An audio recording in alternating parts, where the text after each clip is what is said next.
असं आहे की ज्या प्रकारे मासाहेब ठाकरे यांच्या पुतळ्याचं विद्रुपीकरण करण्याचा प्रयत्न झाला आणि त्याच वेळेला दादर सारख्या ठिकाणी आम्हाला तिथे कुठे सीसीटीव्ही नाही, कॅमेरा वगैरे, म्हणून तात्काळ आरोपी मिळत नाही, अशा पद्धतीने सरकारकडून जी वातावरण निर्मिती केली त्याच वेळेला या प्रकरणातला संशय वाढलेला होता. आता असं आहे की आरोपी सापडला आणि मग नाव कोणाचं घ्यायचं, तर उद्धव बाळासाहेब ठाकरे आणि आदित्य उद्धवसाहेब ठाकरे यांचं नाव घेण्याचं जे काम करण्यात आलेलं आहे, मला असं वाटत नाही की ते कोणाच्याही प्रॉपर्टीच्या वादामध्ये कधीही पडतील किंवा पडले असतील असं मला अजिबात वाटत नाही. परंतु प्रॉपर्टीच्या वादात पडले असताना त्यांनी कुठेतरी त्यांच्या सभेमध्ये आरडाओरडा केला असता, गोंधळ घातला असता, त्यांनी प्रयत्न केला असता दुसरा कोणाला सांगायचा, तर त्याच्यावर थोडाफार विश्वास ठेवता आला असता. परंतु हे मासाहेबांचाच पुतळ्याची विटंबना करण्याचा त्याचा जो प्रयत्न होता, याचा अर्थ याच्या पाठीमागे कोणाचं तरी मुंबई महानगरपालिका राजकारण डोक्यामधून शिजलं, त्यातून हे घडलं.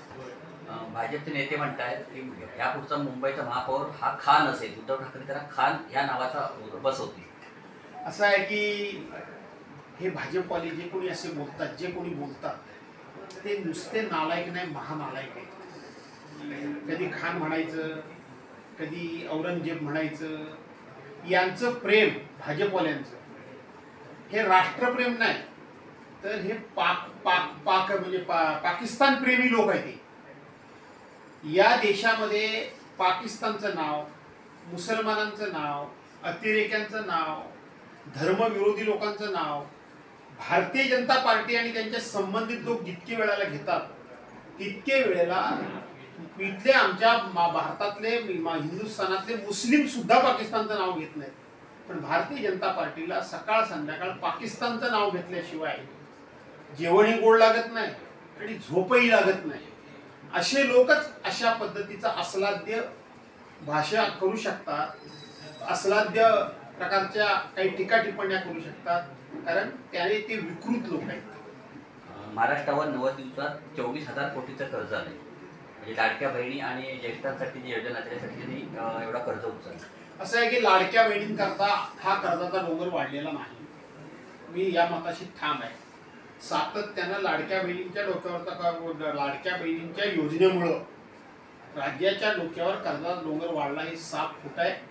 विद्यमान सरकार आणि गेल्या 2.5 वर्षातलंच ह्यांचंच सरकार यांच्या भ्रष्टाचारामुळं, यांनी सरकारी तिजोरीवर त्या ठिकाणी मारलेल्या डल्ल्यामुळं, यांनी सरकारी तिजोरी ही, आपण या तिजोरीचे कोणतरी ट्रस्टी आहोत, विश्वस्त आहोत, याचं भान न ठेवता ही सरकारी तिजोरी म्हणजे आपण लुटणारे लुटारू आहोत अशा समजातून ज्यांनी अवैधरित्या, नियमबाह्य, चुकीचं आणि भ्रष्टाचाराची कामं केली, त्यातून राज्याच्या डोक्यावर कर्ज वाढलंय. लाडक्या बहिणींच्या वगैरे योजनेमुळे काही राज्याच्या डोक्यावर कर्ज वाढलेलं नाही. सॉफ्ट पेपरचा वापर करून मतदार यादीतून हजारो मतदार हटवले. हे हटवण्यासाठी कर्नाटक या साईटचा मोबाईल नंबर वापरला गेला. असं आहे की उद्धव साहेब पण म्हणतायत, देशाचे विरोधी पक्षनेते राहुल गांधी सातत्याने सांगतायत. त्यांनी मागच्या वेळेला चौकीदाराबद्दल एक वक्तव्य केलं होतं. त्याच्यानंतर मतचोरी म्हणजे वोट चोर गद्दी छोड हा नारा संपूर्ण देशामध्ये गाजलेला आहे. महाराष्ट्रामध्ये अवघ्या 4 महिन्यामध्ये 55 ते 60 लाख मतदार कुठून वाढले आणि बिहारमधले 50, 55, 60, 70 लाख मतदार कमी कसे करायचे. याचा अर्थ की प्रत्येक गोष्टीमध्ये चोरी, दुसऱ्याचे पक्ष चोरणं, दुसऱ्याच्या निशाणे चोरणं, दुसऱ्याचे आमदार खासदार चोरणं, त्या दुसऱ्या पक्षातले पदाधिकारी चोरणं आणि आता मतचोरी करणं, हाच खऱ्या अर्थाने या लोकांची ओळख आहे. आणि म्हणून राहुल गांधींनी हा जो लढा उभा केलाय त्यातून हे स्पष्ट होतं की निवडणूक आयोग हा भारतीय जनता पार्टीचा पदाधिकारी किंवा कार्यकर्ता आयोग झालेला आहे. महाराष्ट्राच्या राजूरा मतदारसंघात 68,050 मतं वाढवण्यात आली असं राहुल गांधींनी आरोप केले. आरोप नाही, पुरावे दिले. राहुल गांधींनी प्रत्येक गोष्टीचे पुरावे दिले. त्यातून हे निवडणूक आयोग हा सुद्धा भारतीय जनता पार्टीच्या कटकारस्थानामध्ये सामील आहे. कर्नाटकमधील 8 बूथवरील मतदार यादीतून डिलीट करण्यात आले. राहुल गांधी सांगतो ना, तेच सांगतो. शेवटी हा सगळा मतचोरीचाच प्रकार आहे. प्रकार वेगवेगळे असतील.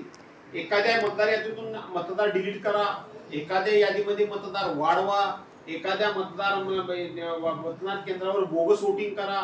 प्रकार वेगळे असतील, परंतु शेवटी ही मतचोरीच आहे आणि ती चोरी करण्याचं काम सत्ताधारी पक्ष करतोय. साहेब, मराठा आरक्षणाबाबत जे ओबीसीचे मोर्चे निघाले त्या बाबतीत आपलं स्पष्ट मत काय आहे? असं आहे की मराठा आरक्षणाच्या बाबतीत ओबीसीचे मोर्चे निघाले त्याबद्दल मला काहीही मत नोंदवायचं नाही. परंतु कोकणामध्ये जे मत या ठिकाणी ओबीसी समाजाचे मोर्चे निघालेले आहेत, त्या मोर्चातून त्यांनी सरकारचा धिक्कार केलाय, निषेध केलाय. सरकारचा दुटप्पीपणा, सरकारची बदमाशी ही त्यांनी सर्वांच्या समोर आणून दिलेली आहे. फक्त मला आपल्या कोकणातल्या आणि आपल्या रत्नागिरी जिल्ह्यातल्या आणि खास करून माझ्या मतदारसंघातल्या सर्वच ओबीसी समाजाला नम्रपणे विनंती करायची आहे की मोर्चे काढणं, आंदोलन करणं, आपल्या मागण्या मागणं हा प्रत्येकाचा अधिकारच आहे. त्याबद्दल मी भाष्य करत नाही. परंतु आपल्या गुहागर मतदारसंघामध्ये आणि विशेष करून ज्या गुहागर तालुक्यात मी आता बसलोय त्या तालुक्यामध्ये एकाही मराठा समाजाच्या माणसानं मला कुणबी समाजाचं प्रमाणपत्र द्या अशा प्रकारची मागणी केलेली नाही.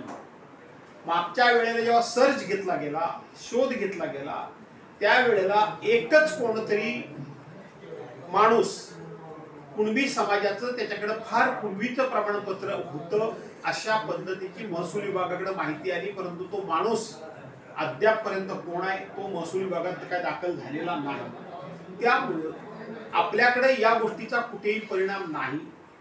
एवढं आपण सर्वांनी लक्षात घेऊन त्या संदर्भात मोर्चे आंदोलन काढावी. परंतु आपल्या इकडची जी काही सामाजिक बैठक आहे त्या बैठकीला धक्का लागणार नाही असं सर्वांनीच वागलं पाहिजे. कुठल्या विशिष्ट समाजाने मी म्हणत नाही, अशी माझी विनंती आहे.